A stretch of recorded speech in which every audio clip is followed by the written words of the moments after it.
देख रहे हैं अंबर टाइम्स। हालांकि ये खबर आपको हास्यास्पद लगे, लेकिन खबर सही है कि भारत सरकार के आवासन एवं शहरी विकास मंत्रालय द्वारा 1 अक्टूबर को स्वच्छ सर्वेक्षण 2022 के नतीजे घोषित किए गए। नतीजों में नगर निगम रतलाम ने स्वच्छता में 1 से 10 लाख व उससे अधिक आबादी वाले शहरों में देश में 30वां व प्रदेश में 8वां स्थान, कचरा मुक्त शहरों में पहली बार स्टार रेटिंग तथा प्रेरक दौड़ में गोल्ड अनुपम प्राप्त किया है। यह हासिल करने में भी नगर निगम को 8 साल का वक्त लग गया। निगम आयुक्त हिमांशु भट्ट के मुताबिक स्वच्छ सर्वेक्षण 2014 से अब तक स्वच्छ सर्वेक्षण 2022 में कचरा मुक्त शहरों की श्रेणी के अंतर्गत रतलाम को पहली बार मिली स्टार रेटिंग प्राप्त हुई है। शहर के सभी नागरिकों के सहयोग और नगर पालिक निगम रतलाम देश के सबसे स्वच्छ 30 शहरों में से एक बना है, जबकि मैदानी हकीकत कुछ और ही हो सकती है। प्रधानमंत्री नरेंद्र मोदी द्वारा 2014 से शुरू किए गए स्वच्छ सर्वेक्षण में हर वर्ष देश के विभिन्न शहरों द्वारा हिस्सा लिया जाता है। शहरों को स्वच्छ बनाने हेतु शासन द्वारा स्वच्छता के कुछ मापदंड तय किए हैं, जिन्हें पास कर शहर स्वच्छता में अपनी रैंकिंग प्राप्त करते हैं। रतलाम शहर ने भी स्वच्छता की दौड़ में पिछले वर्ष की तुलना में इस वर्ष राष्ट्रीय स्तर पर 12 पायदानों की छलांग लगाकर 30वां स्थान प्राप्त किया है।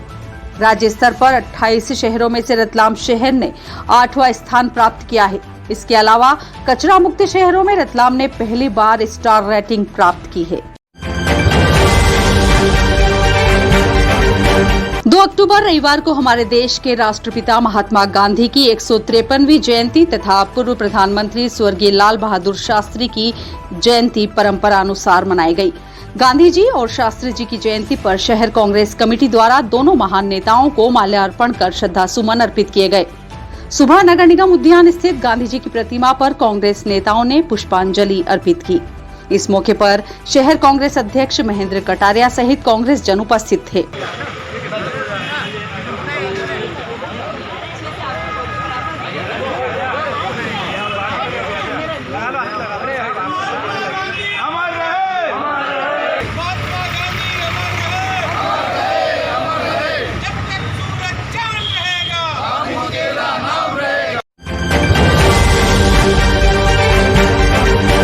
दवाइयों के बॉक्स के बीच छिपा कर ले जाए जा रहे डोडा चूरा को पुलिस ने जब्त किया है। खबर के मुताबिक मादक पदार्थ के खिलाफ चल रहे अभियान के तहत रिंगनौद पुलिस ने महू नीमच हाईवे 4 लेन पर माननखेड़ा पुलिस चौकी के सामने नाकाबंदी कर ट्रक में मादक पदार्थ लेकर जा रहे पंजाब के लुधियाना जिले के 2 युवकों को गिरफ्तार किया है। पुलिस के अनुसार मुखबिर से सूचना मिली थी कि मंदसौर की तरफ से जावरा की तरफ जा रहे एक ट्रक में डोडा चूरा ले जाया जा रहा है।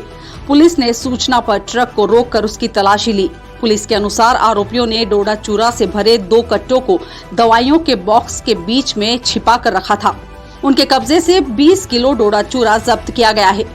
पूछताछ में उन्होंने डोडा चूरा दलोदा मंदसौर के एक किराना दुकानदार से खरीदना बताया। इसके बाद दुकानदार को भी गिरफ्तार कर लिया गया। आरोपियों के खिलाफ प्रकरण दर्ज किया गया है। मामले की जानकारी देते हुए पुलिस ने बताया, सहायक उप निरीक्षक के पद पर माननखेड़ा चौकी थाना रिंगनौद, नाम मोहम्मद अयूब खान। मामला है पूरा सर, ये जो है मुखबिर द्वारा सूचना प्राप्त हुई थी कि दलोदा से जो है अनिल टेलर की दुकान पे से किराने की दुकान से जो है अवैध मादक पदार्थ डोडा पिसा हुआ चूरा एक ट्रक में लेके इंदौर तरफ जाने वाले हैं। सूचना के आधार पे हमने नाकाबंदी करी। उस पर गाड़ी में से जो है 2 कट्टे 10-10 किलो के पिसा हुआ डोडा चूरा बरामद करा। दोनों आरोपी लुधियाना पंजाब के हैं। एक जो है वो 29 का है, जिसने माल दिया था दलोदा वाला अनिल टेलर करके हैं, अनिल पिता रतनलाल टेलर। सर, कौन से स्थान पर कार्रवाई की गई है? सर, माननखेड़ा चौकी के सामने महू नीमच रोड। कुल कितने आरोपी बनाए सर? 3 आरोपी हैं सर। क्या है मामला जांच में है? हाँ, ये अपराध पंजीबद्ध हो चुका है और विवेचना की जा रही है और आगे कोई मुलजिम बनते देखेंगे।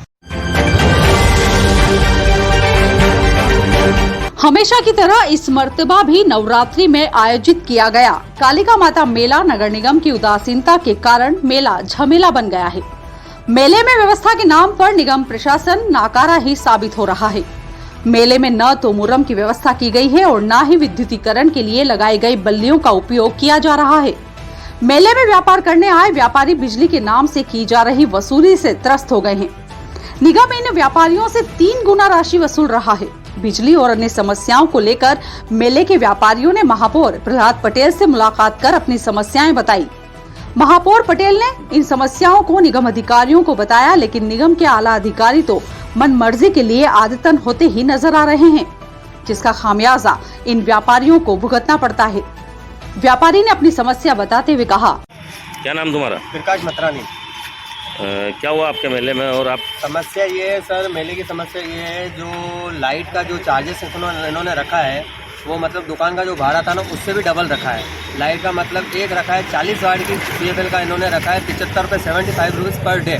मतलब ये लगा लो, हिसाब लगा दो 15 दिन के कितने पैसे होते हैं। और एक सीरीज जो ज्वेलरी की दुकान पे जो ज्वेलरी की दुकान में सीरीज लगती है, पिछले साल 1100 रुपये था, इस बार इन्होंने रखा है 4000 5000।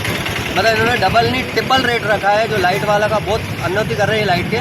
दूसरी बात यह है, जो लाइट का जो इन्होंने जिसने ठेका लिया है, जो बीच में जो लाइट की बल्लियाँ लगाई है, जो बल्लियाँ लगाई है लाइट लगाने के लिए, वो बल्लियाँ पूरी खाली पड़ी हुई है, कोई यूज में नहीं आ रही। उस पर लाइटें लगनी थी, वैसे वो बल्लियों पे लाइटें फूट हुई हैं। तीसरी समस्या ये है, पर कल बारिश आई थी बहुत तेज, इन्होंने मोरम डाला नहीं, बरोबर मोरम डाला नहीं, चूड़ी डाली नहीं, बीच बीच में चूड़ी डाल दी, पीछे चूड़ी नहीं डालती। तीसरी समस्या ये है कि इन्होंने जो बोला था नीचे खाने पीने की दुकानें ऊपर नीचे ही लगेगी, ऊपर नहीं लगेगी, तो कुछ दुकानें हमारी ऊपर लग गई है। तो उससे तो हमको कोई समस्या नहीं है, क्योंकि हमको भी अच्छा नहीं लगता है किसी के पेट पे लात मार के हटवाना। वो जो लग गई। हमारी समस्या ये है, बस खाली ये लाइट का जो चार्जेस है वो कम करा जाए, बस, और चूड़ी डलवा जाए और मोरम डलवा जाए, बस, और कुछ हमारे को कोई समस्या नहीं है। महिला एवं बाल विकास विभाग के तहत आंगनवाड़ी केंद्रों में कार्यरत कार्यकर्ताओं और सहायिकाओं ने हड़ताल की चेतावनी दी है। आंगनवाड़ी कार्यकर्ता संघ ने प्रदेश के आह्वान पर प्रदेश के मुख्यमंत्री के नाम ज्ञापन कलेक्टर को सौंपकर मांग की है कि आंगनवाड़ी कार्यकर्ताओं को सरकारी कर्मचारी बनाया जाए। सरकारी भवन, समय पर मानदेय, सेवानिवृत्त होने पर 1 लाख रुपए की राशि सहित अन्य मांग की गई है। कार्यकर्ताओं ने नारेबाजी कर प्रदर्शन भी किया और 15 दिनों में मांगे पूरी नहीं होने पर हड़ताल की चेतावनी भी दी।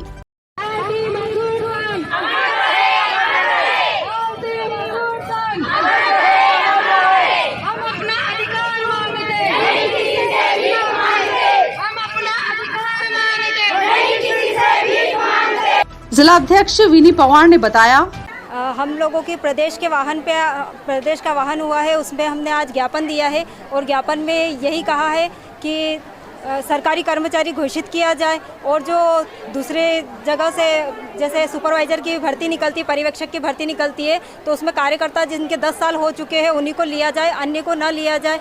इसके बाद अन्य विभागों का कार्य न करवाया जाए हमसे, और जो अपनी आ रहा है किराया जो आ रहा है वो बहुत कम आता है, वो सरकारी भवन बनवा के दिए जाए हमको, और मानदेय हमारा समय पे नहीं मिलता है, वो हम पे समय पे दिया जाए।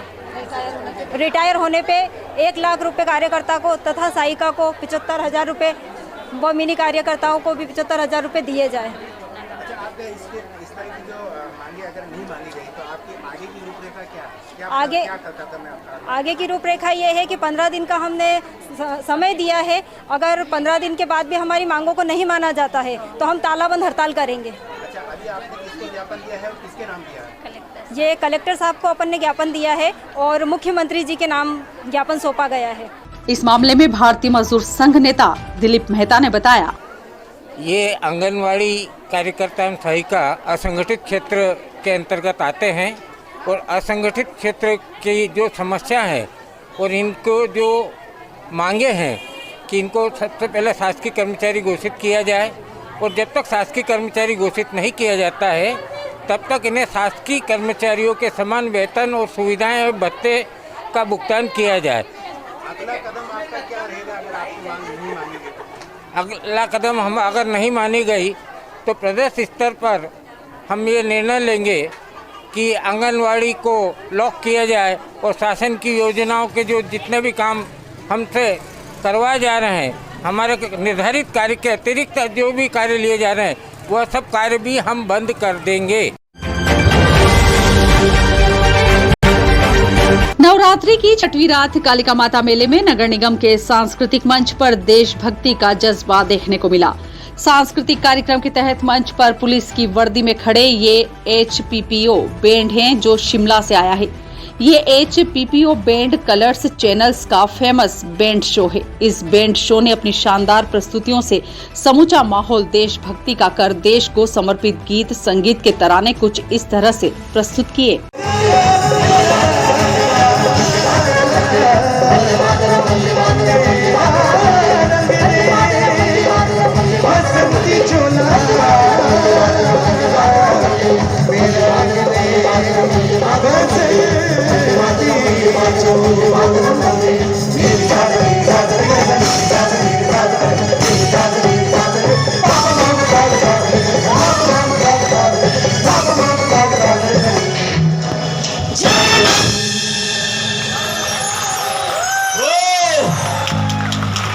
संस्कृति मंच पर जवाहर व्यायामशाला के कलाकारों ने भी योगा की उम्दा प्रस्तुतियों से बेहतर स्वास्थ्य का संदेश दिया।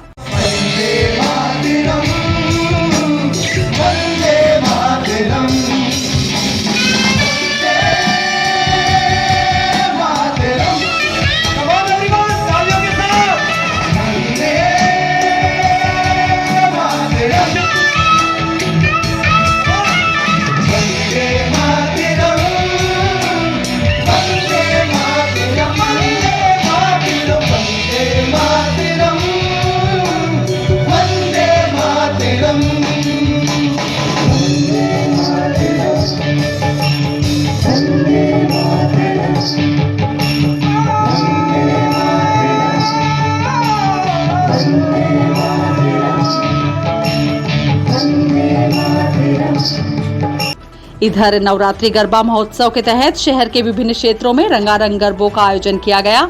ढोल की थाप पर गरबों ने अपना रंग खूब जमाया।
माता रानी की उपासना में गरबा पांडालों में आरती कर मां की भक्ति की जा रही है। तेजानगर में युवक कांग्रेस जिलाध्यक्ष मयंक जाट के आतिथ्य में आरती की गई।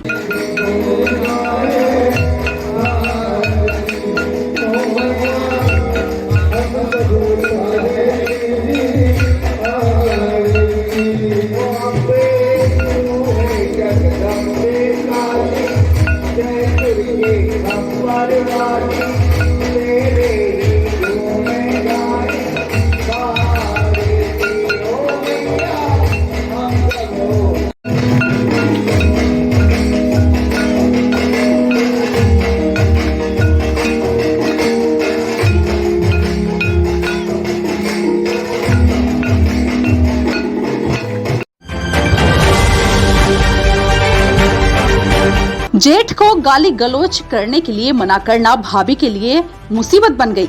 गुस्साए जेठ ने भाई की पत्नी के साथ मारपीट कर घायल कर दिया।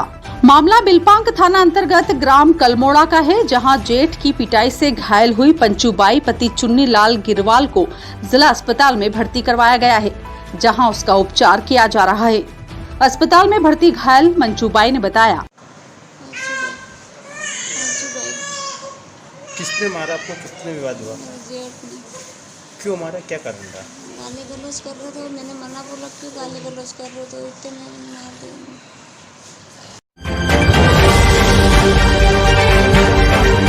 आमने सामने से हुई बाइक भिड़ंत में एक अधेड़ उम्र व्यक्ति घायल हुआ है। घटना पिपलोदा की है। पिपलोदा के नाका नंबर 1 पर हुई बाइक भिड़ंत में शंकरलाल पिता नंदराम चौहान घायल हुए हैं। हादसे में घायल शंकरलाल को जिला अस्पताल में भर्ती करवाया गया है।